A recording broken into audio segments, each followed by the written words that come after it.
Relief Nagaraja ini berlanggam abad ke-11 Masehi era Erlangga. Oh ini kemana? Iya, yang menyerupai ular dumung atau ular kobra. Kobra. Ya, ular kobra. Ular kobra ini identik dengan iya. langgam Nagaraja era abad ke-11 era Erlangga. Guys, jangan lupa like, subscribe, dan komen ya kan.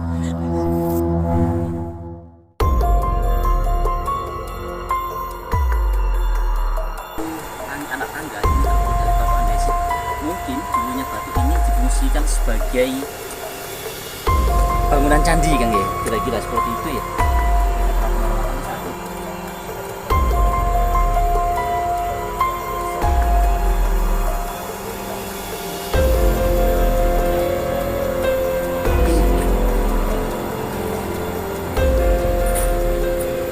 Kali ini kita berada di hutan Kuripansari ya, Desa Kuripansari, Kecamatan Pacet, Kabupaten Mojokerto, Jawa Timur. Di hutan Kuripansari inilah ada jejak-jejak monumental yang menurut cerita tutur masyarakat merupakan sebuah gua pertapaan dari pendiri Kerajaan Majapahit, yaitu Dyah Wijaya atau Sang Rama Wijaya. Jadi kondisinya memang seperti ini ya, kondisinya sangat hening, sangat tenang, nuansa meditasi, tersembunyi, dan sangat monumental, penuh dengan jejak-jejak artefaktual yang sangat penting, serta sesuatu yang sangat bermakna dalam konteks kesejarahannya.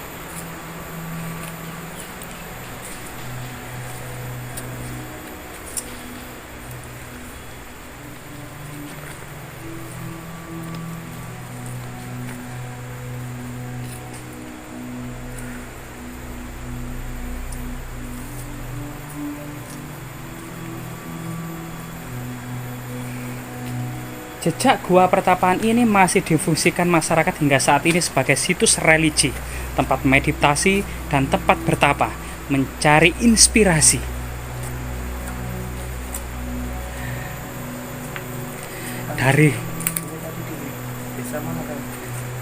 Gua yang sangat monumental ini terletak di hutan Kuripansari, Desa Kuripansari, Kecamatan Pacet, Kabupaten Mojokerto, Jawa Timur ya.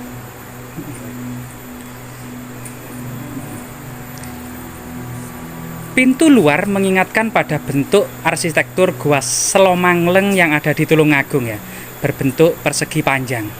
Dengan di dalamnya ada ruangan-ruangnya seperti istana para pertapa yang megah, tenang, hening untuk menenangkan hati dan pikiran, serta menjauhkan dari segala nafsu duniawi serta segala ikatan-ikatan yang melekat pada dunia untuk kemudian fokus memperdalam dharma guna menggapai moksa.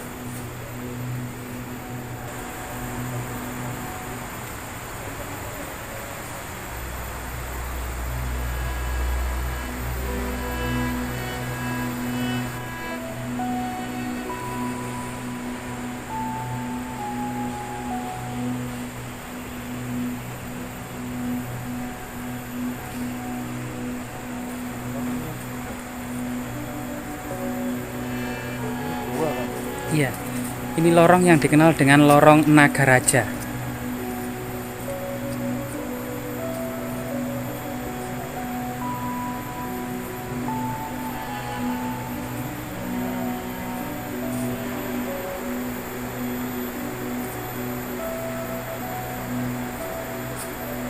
Ada sebuah jendela dan ruangan utama ya.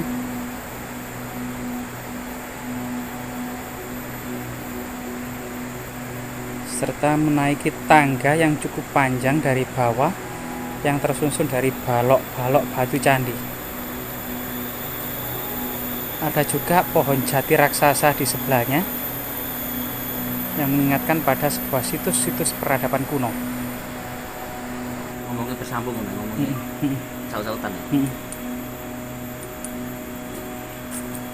Oke ya. Rahayu, rahayu, rahayu, rahayu. Ya, saat ini kita memasuki gua pertapaan era Kerajaan Majapahit yang memiliki saksi sejarah tentang awal-awal berdirinya Kerajaan Majapahit. Gua ini dipercaya oleh masyarakat Kang sebagai pertapaan Dyah Wijaya atau Sang Rama Wijaya, sang pendiri Kerajaan Majapahit yang kemudian menjadi raja bergelar Kertarajasa Jayawardhana. Oke ya, Sobat Cakra Panorama, Majapahit Study Club dan Telusuri Nusantara ya. Kita berada di Goa Gembyang, masyarakat menyebutnya, berada di Desa Kuripansari, Kecamatan Pacet, Mojokerto, Jawa Timur. Nah, di sini banyak sekali sebuah batu andesit, yaitu salah satu mungkin ini adalah bagian dari candi ya. Iya. Diduga memang ini memiliki tiga fungsi minimal ya. Yang pertama adalah sebuah pemujaan kepada gunung, persajian, pertapaan, dan asrama kadewa guruan. Jadi mungkin batu-batu besar ini juga dulunya ada sebuah bangunan suci Kang ya, yang ada di sini, yaitu bangunan pemujaan itu sendiri selain gua pertapaan. Oke. Coba kita masuk lagi ya teman-teman ke dalam. Kita ke samping dulu. Sini dulu kan. Ya. Nah, ini apa Kang ini Kang?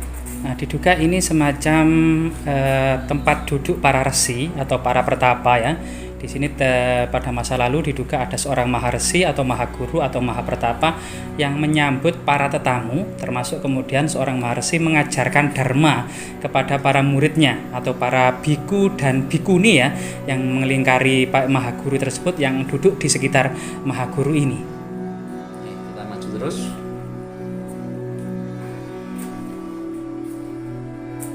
Nah, ini juga sama, sebuah sebaran dari batu andesit ya. Banyak sekali ternyata di sini ya batu andesitnya. Iya.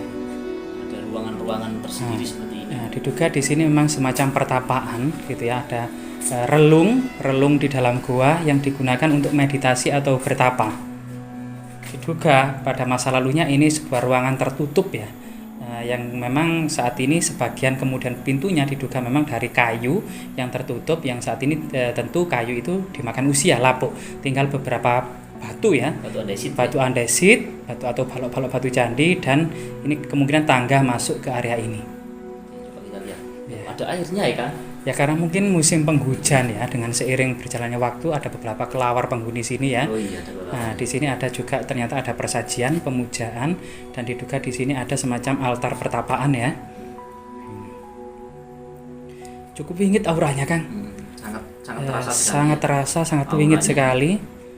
Jadi dipercaya juga memang ketika masyarakat datang ke sini itu hajatan-hajat yang ingin dicapai itu mudah terpenuhi di sini. Nah, ini apa Kang? Nah, jadi ini adalah yang paling rahasia ya, yang tertutup kain putih ini paling rahasia sekali. Diduga di sini memang tempat yang sakral dan sangat keramat. Diduga ini tempat mengumpulkan pusaka-pusaka Kerajaan Majapahit ya. Nah, dan kita juga tidak berani karena memang pada masa lampau berbagai hal mistis ini ditutup dengan kutukan-kutukan yang sangat menyeramkan kan. Sehingga kita juga sulit untuk juga menghormati budaya ya dan tradisi yang ada. Memang ada semacam pantangan untuk membuka tirai-tirai yang sangat rahasia ini. Ini untuk sesajen ya, ada dupa dan ada kembang. Iya. Jadi masyarakat yang ini masih memfungsikan sebagai situs religi kan, yang terbukti banyak sekali perdupaan dan bunga-bunga sekar atau wewangian ya yang ada di lokasi ini. Bahkan kita tadi ketika naik ke atas ada beberapa juga peziarah yang dibawa, ada 4 orang di sana yang rencananya juga mau bertapa atau mengheningkan atau bersemedi ya di sini ya. Hening lah. Iya. Kolwat lah istilahnya. Inginnya mencari hening. Oke. Nah ini tingginya berapa meter ini? 3 meter ya? Iya. Iya, 2,5 sampai 3 meter ya tingginya ini. 2,5 sampai 3 meter sekali. Ini cukup luas memang gua ini. Jika dibandingkan dengan gua Selomangleng yang ada di Kediri maupun gua Selomangleng yang ada di Tulungagung, ini relatif luas. Nah, luas sekali ini ya? Iya, luas gua ini karena mungkin letaknya lebih dekat dengan Trowulan ya. Jadi hanya sekitar 30 km saja dari kota Trowulan, ibu kota kerajaan Majapahit. Trowulan yang artinya Caitra Wulan, bulan purnama. Kota besar seluas 99 km persegi yang dibatasi oleh yoni raksasa ya, Lebak Jabung, Klinterjo, Sedah Japanan maupun ada yoni kecil di Sumombito. Ini 4 sudut ibu kota kerajaan Majapahit, dan diduga ada jejak pejalan suci dari ibu kota Majapahit menuju lereng Gunung Ulirang ini Kang, yang dikenal dengan Dharma Yatra atau Tirca Yatra, dan itu cukup ramai pada masa-masa damai, terutama di puncak kejayaan Majapahit pada masa Hayam Wuruk dan Mahapati Gajah Mada. Para peziarah ini cukup ramai. Sebelum kemudian Majapahit pada masa akhirnya dirundung pertikaian internal, perang Paregreg dan perebutan kekuasaan ya, sehingga ini sangat kemudian menurunkan sistem ekonomi kerajaan Majapahit. Banyak pertanian dan perdagangan yang kemudian terkendala oleh peperangan, termasuk jalur-jalur peziarah ini mulai sepi juga. Ya, lanjut ke gua satunya ya. Iya. Lah, selain ruangan utama ini ada beberapa ceruk istimewa ya Kang ya. Di samping kanan ini ada ceruk yang diduga dijaga oleh naga raja. Coba nanti ya, coba nanti kita ke sana. Nah, ini kita diktikan ya. Oke, coba ini kita ke ceruk lagi atau ruangan lain selain ruang utama tadi. Selain ruangan utama, kita akan mencoba ada ceruk yang istimewa. Kemungkinan memang keistimewaan ini semata untuk bertapa, jauh dari menerima para tetamu ya, semacam asrama dan wejangan-wejangan yang ada di ceruk utama. Nah, ini ada ceruk rahasia. Nah, iya, ya itu Kang, ya itu Kang. Jadi sepintas memang di sini ada semacam kursi pertapa ya, seorang maharesi atau bikudi mungkin ya. Dan di sini ada relief naga raja. Nah, tapi relief naga raja ini berlanggam abad ke-11 Masehi era Airlangga. Oh, ini kemana? Iya, yang menyerupai apa namanya? Ular dumung atau ular kobra. Kobra. Ya, ular kobra. Ular kobra ini identik dengan langgam naga raja era abad ke-11 era Airlangga. Jadi seperti di Gua Selomangling ini kan? Ya, di Gua Selomangling juga ada naga raja. Selomangling Kediri ya. Selomangling Kediri ada naga raja menyerupai ular kobra. Ya, betul. Ini langgam naga abad ke-11 kan, yaitu zaman Airlangga. Jadi pertapaan ini diduga pertapaan yang cukup lama, ratusan tahun, dibangun pada awal sejak abad ke-11 Masehi, kemudian terus berlanjut hingga era Majapahit pada pertengahan abad ke-16 Masehi ya. Mana kan? Ini. Jadi ini ya. Jadi ini mulutnya, gitu, ini hidungnya, ya. Nah, ini ya. Tadi ini badannya. Badannya ini ya. Nah, iya, ke sana. Iya. Jadi badannya ini ke sana. Nah, langgam ular naga ini abad ke-11. Jadi ini salah satu ciri khas ya. Sesuatu yang menjadi petunjuk bahwasanya gua ini memang dalam cerita Majapahit, Raden Wijaya pendiri Majapahit itu tidak membangun, melainkan bersembunyi dan bertapa di sini. Betul. Sehingga dimungkinkan gua ini memang sebelum Majapahit sudah ada. Nah, jadi memang Raden Wijaya mendirikan kerjaan itu mungkin bertapa di sini dan mendapatkan isyarat ya. Iya, isyarat. Karena dalam kitab Pararaton itu ada pelarian Raden Wijaya, salah satu desa bernama Kedung Peluk.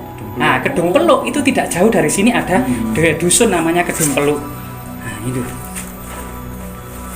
Nah, ini juga ada ceruk pertapaan kecil lagi. Nah, ini ada semacam cendela atau menara pantau Kang ya. Jadi para peziarah yang menaiki tangga bisa diidentifikasi dan dilihat dari sini. Siapa saja para tamu yang datang menaiki tangga gitu ya. Nah, ini salah satu tangga yang memang luar biasa.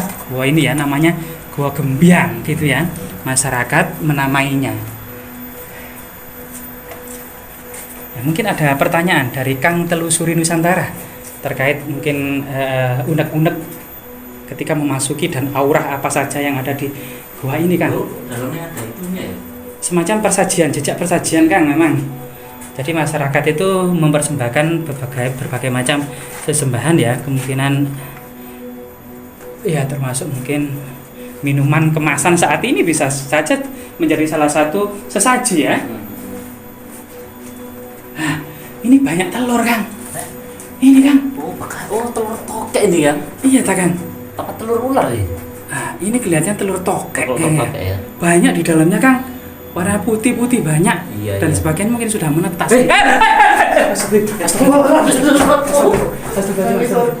Aduh, ini.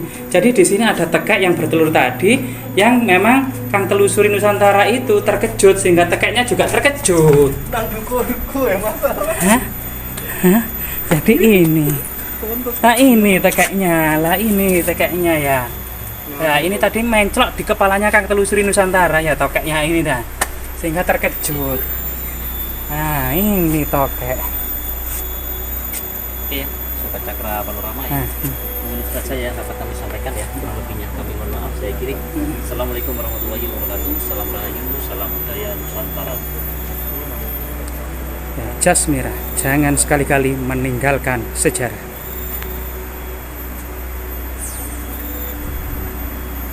Di situ ya, Pak.